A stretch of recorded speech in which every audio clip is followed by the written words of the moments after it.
Hi, my name is Ron DiGregorio, president of Your Kentucky Thoroughblades. Why do I say Your Kentucky Thoroughblades?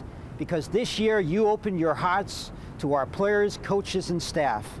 By any measure, you filled our inaugural season with excitement and enthusiasm. We started by setting an AHL single-game attendance record. Because of you, players throughout the American Hockey League recognize Kentucky as one of the best places to play if you played for the home team, and one of the toughest if you were a visitor. Because of you and your support, we made the playoffs and earned the respect of the whole hockey world. That's why we've put this special commemorative video together. We wanted something special for you, our fans, who made year one such a pleasure. We hope you'll enjoy looking back at the wonderful successes of the 1996-97 season, even as you look forward to the year ahead. Thanks so much again for your continued support. Nestled in the rolling hills of the Bluegrass is a city known nationwide for its beauty, its splendor, its thoroughbreds. Lexington, Kentucky.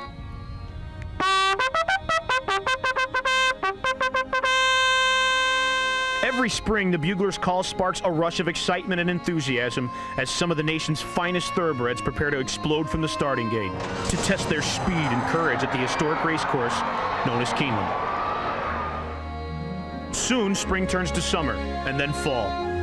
Thoughts of the Commonwealth turn to the young men who compete on the floor at Rupp Arena. True thoroughbreds themselves who've gathered to battle at a place that bears perhaps the greatest name in college basketball. In 1996, Rupp Arena became even greater still as a sheet of ice covered its hallowed floor. A new sport arrived and quickly carved its place in the hearts of sports fans all over Central Kentucky. The excitement, contagious. The atmosphere, outrageous. The action, incredible. Hockey is the game. Kentucky Thoroughblades is the name.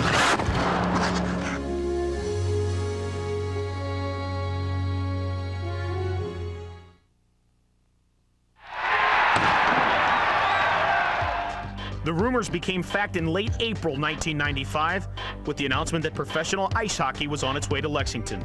In January of 1996, season ticket sales began, and business was brisk. Less than 2 months later, the merchandise arrived with the opening of the Thoroughblades store in the Civic Center. Hockey jerseys and t-shirts began popping up all over Central Kentucky. In May of '96 came the link to the big leagues, with the announcement that the Blades would be affiliated with the San Jose Sharks. A month later, Rupp Arena reverberated with the sounds of a dozen voices, auditions for the Blades' public address announcer. Jim Barton was the lucky winner. About 10 days later, Rupp was noisy again. The Ice Age taking another leap forward with the start of construction on the ice rink. It wouldn't be long now. Soon, Jim Wiley was introduced as head coach of the Thoroughblades, and the Blades took to the streets of Lexington with a portable rink, winning new fans of all ages. Practice opened September 18th with a roster full of young talent. 10 days later came the final scrimmage, the last roster cuts, and the anticipation of opening night.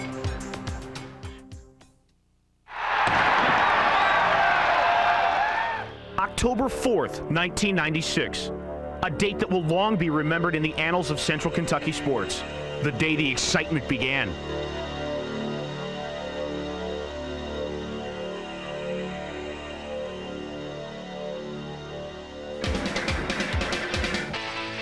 Opening night in Rupp Arena. The Kentucky Thoroughblades taking on the Carolina Monarchs. The Blades were hoping for an American Hockey League record crowd, and they weren't disappointed. 17,503 fans poured into Rupp Arena to witness a game that most didn't fully comprehend yet. But what they did know is that they loved the action, and they'd be back for more.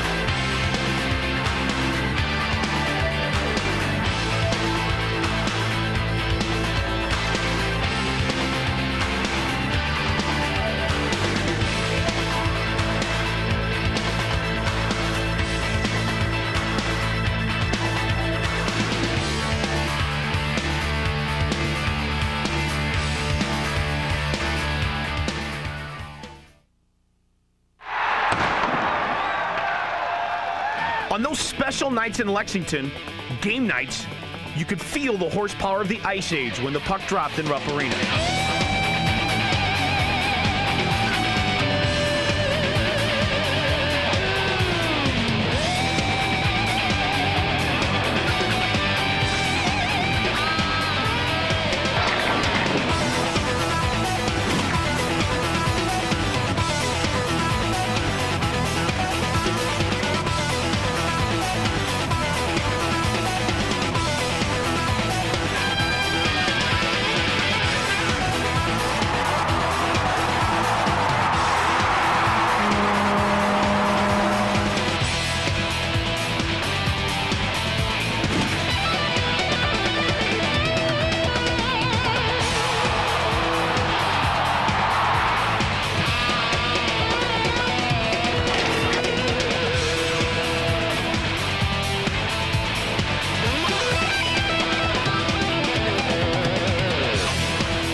Hockey, the hottest game in town, on ice.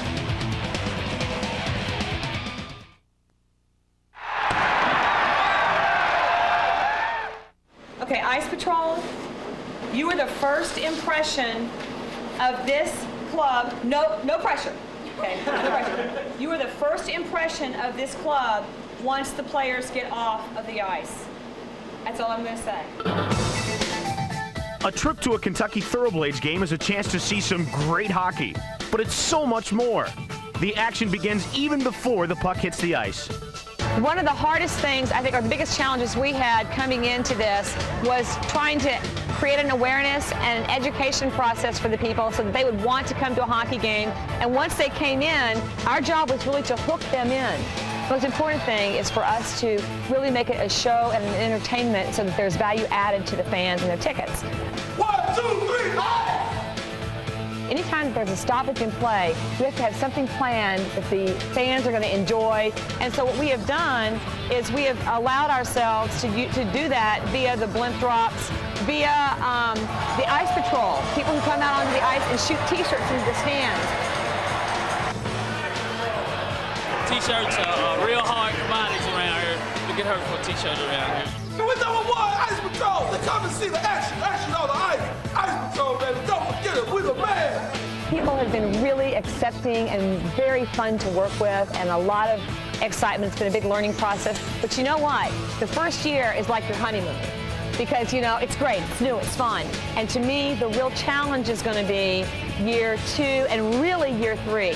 So I've got a few ringers I'm going to throw.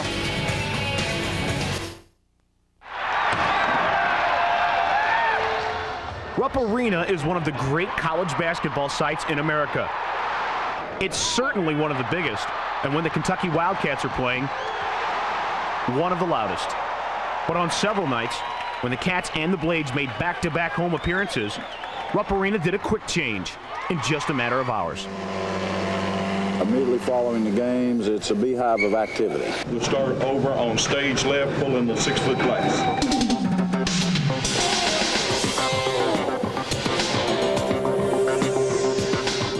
Designed originally as a basketball arena, and it takes us just a little longer than it does some other arenas that were designed for hockey and basketball. Your crew is responsible for getting everything off the ice. Next move, let's get the chairs down on the end riser.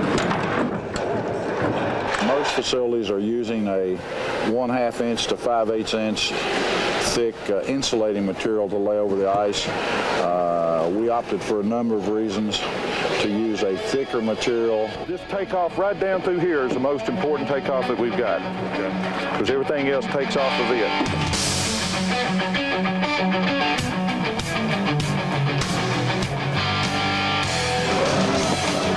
And every time we make one of these changes, we get a little more efficient. 4 hours, 15 minutes, something like that's the max that we need to do in order for the basketball crew to come in and get started with their floor. We are running here almost day and night. People just don't realize it because they only realize what's going on while they're here. Guys, as soon as y'all get those set up there, back down to the end of the stage down here.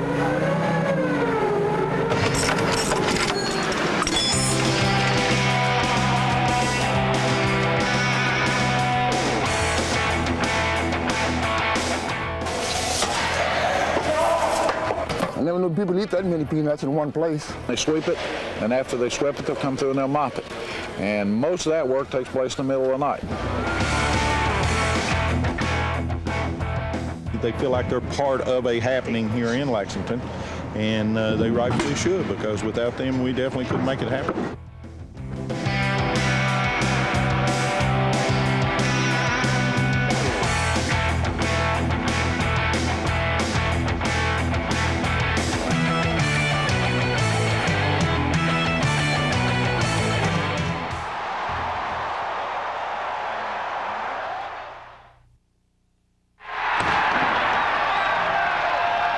The Thoroughblades' inaugural season in Rupp Arena was filled with everything from finesse and grace to rock'em sock'em. All-world saves and bone-crushing hits. Nuff said. Here are the best of the best.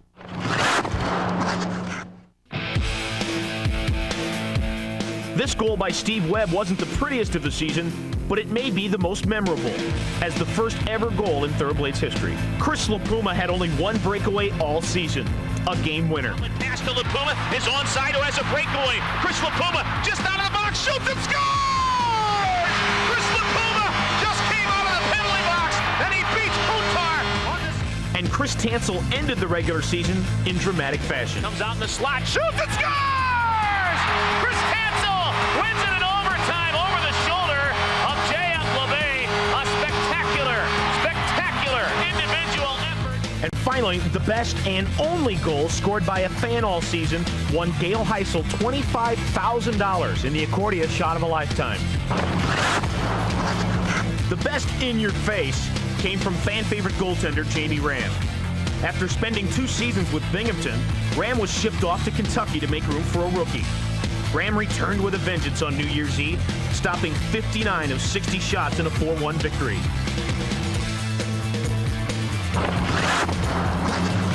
No questions asked, no guilt involved. The T-Blades' #1 rival quickly became the Hershey Bears.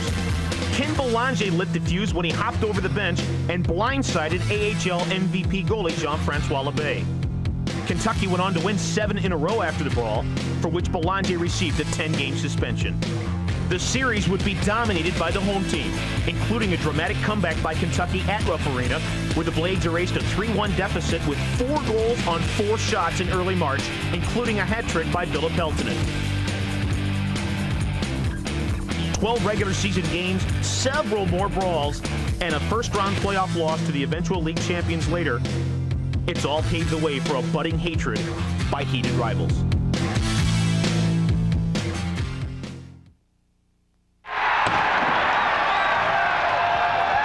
At first, it was a dream, hockey in Lexington. Would a town known around the world for great college basketball open its heart for a different game? The answer, a resounding yes.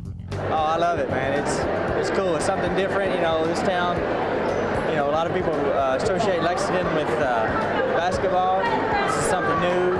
It's great. It's amazing to see how many people, you know, attached on to hockey, and you know, just the atmosphere around the rink. You know, the way the management run the office. You know, the way the fans are. You know, it's all Class A. You know, it's like almost a little NHL team. The kids really excite me to see them Lucky and all the other little characters running around and having a great time. It's really nice to see people come out and enjoy. I think hockey is hit really big here in Lexington, and it's got a bright future. I think it's really taken off. It's been great. I mean, unbelievable support by Lexington. It's a great sport. Wherever I've come from, you know, Toronto or Canada, it's been huge and it's been a great sport. And you know, I think people just need to see it and see what it's about and get to know the guys. I love the pace, the speed of the game, and the players. They're really great. They're just great. If you told me I'd be playing a couple of years ago, I'd be playing hockey in Lexington, I would have said you're crazy. It's been unbelievable, but I mean, the community, the fans, you know, they've really taken to the hockey team, and it's been really exciting. As a city, Lexington was in dire, almost desperate need for a viable form of family entertainment. I think the Thoroughblades have fit that to a T. I think in terms of promotion, in terms of introducing a new sport to a new market, what they've done has been almost exemplary. I think it's really going to be good next year, because this year was like, you know, they kind of fill it out, see how it's going. Next year it's going to be awesome. Thoroughblades hockey is cool! To build a winning team, it takes great players who can make great plays and lots of teamwork. At Freedom, we practice teamwork every day. This year we've opened Freedom North Broadway. Our team's gotten bigger, but our commitment to excellence remains the same. The Freedom team is proud to sponsor another winning team, the Kentucky Thoroughblades. Come out and see 2 winning teams at Freedom New Circle, Freedom North Broadway, and at Rupp Arena. Right, Lucky? This video has been brought to you by Electron Farm Publications, makers of History Happens, stories from American history on music video. History Happens is an educational video collection available in schools and select retail centers nationwide and through our website at www.ushistory.com. Electron Farm, in association with FBN Motion Pictures, has also produced award-winning feature documentaries such as Warren Oates, Across the Border, and Ben Johnson, Third Cowboy on the Right. I'm in. Electron Farm Publications proudly supports the Kentucky Thoroughblades. From first face-off to last playoff, KYT was the place to be for all the Thoroughblades' premier season action. Even before the season started, KYT was on board with the Blades, stirring up fan interest and bringing hockey to the Bluegrass in a big way. Then on December 15th, 1996, KYT made sports history with the first broadcast of a live hockey game to originate from Lexington, Kentucky. Now, you can follow your Kentucky Thoroughblades into their second season only on KYT. In touch with Kentucky sports for 40 years.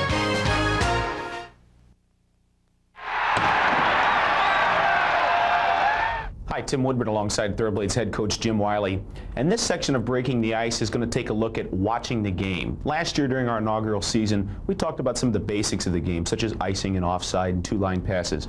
Today we're going to talk with the Thoroughblades head coach about some of the more intricate things that go on during a hockey game that fans might be able to educate themselves a little bit better as to what exactly it is going on, Jim. And I know one thing that a lot of fans talked to me about last year was they didn't understand line changes. Talk about what goes on the bench with you and Mark Hoffman and how line changes take place.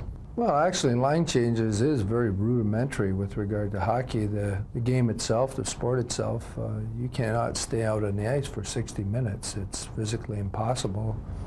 As a result of that, there's a strategy with regard to your line changes. You have to find out each line that you have, each combination of players, whether you're working on only a forward line concept or a five-man unit complete concept of 3 forwards and 2 D.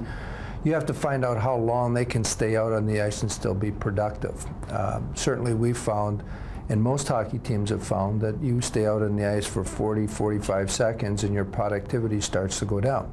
So one of the obvious reasons for line changes is a need for players to be able to rebuild their energy level after a shift of 45 seconds.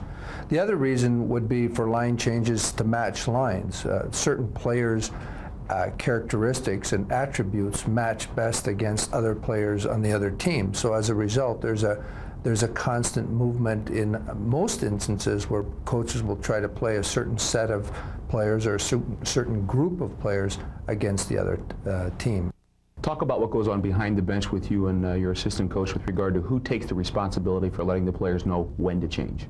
Well, I think we early on in the game get in a routine, maybe a poor choice of words, but it's a flow going with one line following the other. And if you feel comfortable in that flow, you'll continue to use that flow.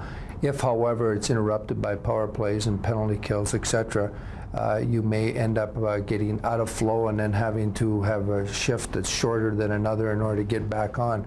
But basically, as coaches, we know which line is up through talking to one another and through observing. In the case where we're matching lines, we observe which line of theirs is up and which line we want to match up against them. One of the other strategies of the game that can sometimes get complex is face-offs. There's a lot of things that players can do in winning a face-off, pushing it through, drawing it back, lifting a stick. Talk about the strategy that players go through as they enter the circle about ready to take a face-off. People should recognize that in basketball, the old jump ball is pretty much similar to what our face-off alignments are. The alignment itself changes depending on what it is you're trying to accomplish. If you're in an offensive zone type face-off, you're wanting to gain possession in order to get a shot or a scoring chance on goal. If you're in the defensive zone, you want to win and get possession so that you can make the next play out of your own zone. So the whole idea for a face-off is for possession. I think that it's very complex. It's like lines of scrimmage and plays that are called out in football. We have many players that are lined up in different settings around the circle and behind our line of scrimmage as the puck is being dropped, and they each have different responsibilities in the case of whether we win the face-off or in the case whether we lose the face-off. One phrase that I use a lot during play-by-play, and certainly is a phrase that you also use a lot, is cycling, which usually happens during even strength play. Talk about the strategy of a team cycling in the offensive zone. Cycling is a common term that's used now that implies a circular motion. You are taking the puck in the offensive zone, where it's most often used, the term that is, and you're moving the puck low to high, back down low to high, back down low, back up to high. And all you're doing is moving the puck around in a less dangerous situation in the case of you turn the puck over. If you turn the puck over, you still have people in that cycle movement so that they can get back in a defensive posture. It's a very high percentage type of a game. It forces the defensive team to come out in front of the net, of their net, and try to get the puck from you as you're cycling the puck down into the corner, maybe back out in front of the net, then up the wall and back down. And you can go either way with it. You can come up the wall and then back to the middle, or from down low back out in front of the net. It depends on what you're trying to accomplish at that time. Another phrase, a phrase of the 90s, shall we say, in the professional hockey has been trapping, and this is also a defensive part of the game that teams execute, and some say it's a boring style of play, but it's also a very worldly style of play. Talk about how you can do that at the minor league level and how that might associate with what goes on with the big clubs. We use a form of a trap, but it's not the purest trap. A trap is basically, very simply put, just like in basketball, your people are putting pressure and basically angling with pressure. You're angling that person into another area where another player on your team is waiting there, hoping to put additional pressure on a person in order to turn, in the basketball case, the ball over, in the case of hockey, to turn the puck over. Basically, that's all a trap is. You get the person that is carrying the puck up the ice thinking that he only has to worry about this one person, and then all of a sudden he's got another person on him because they have slowly angled him into the trap. Power plays and penalty kill, the specialty teams are so important. I don't want to break down every possible play that a team could do on a power play, but one thing I remember you talking about last year is that when the Thoroughblades were on a power play, you guys would try something. If it didn't work, it's up to say the point man or the quarterback per se to start trying something else. How do the players on the ice know when, hey, let's go another route here?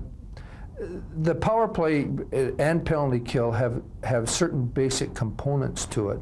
And in the case of the power play, you have a breakout. So everybody knows that when that puck goes back into our end, in order for us to bring it back down to the other team's end, we have certain breakout positions. And within those positions, we provide ourselves many, many different options for the players out on the ice to either get the puck or get and do with it what we want to have done. We either look for the opportunity on our breakout to carry the puck down the ice and dump it in and then go outman somebody to get the puck, or we look for the attack on the line rush floor where we may outnumber somebody right off the bat and get a clear-cut shot right towards the net. After that, you have what we call retrieving the puck. After a shot on the initial attack, we retrieve the puck.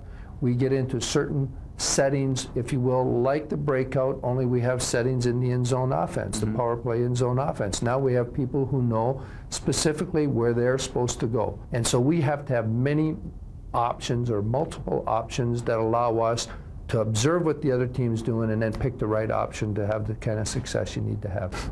Last year it was Hockey 101. I think in the last 7 minutes here we've had 201, 301, 401, and maybe even 410 a graduate class. Coach, thanks again and best of luck to you this year. Bet. Thank you, Tim. We'll have a final word with Thoroughblades owner Ron DiGregorio coming up. It was quite a year, wasn't it? And we have a great year planned ahead beginning in October. There are some interesting changes this year in the American Hockey League, and one of them is a new competitor nearby, the Cincinnati Mighty Ducks. They join the Philadelphia Phantoms and our friends, the Hershey Bears, in our Mid-Atlantic Division. In fact, Cincinnati will help us get rockin' on October 3rd with our first home game in the 1997-98 season. You made year one great. We hope to make year two greater still. Get ready to rumble at the Rupp. Cool guys, cool game. Want to go?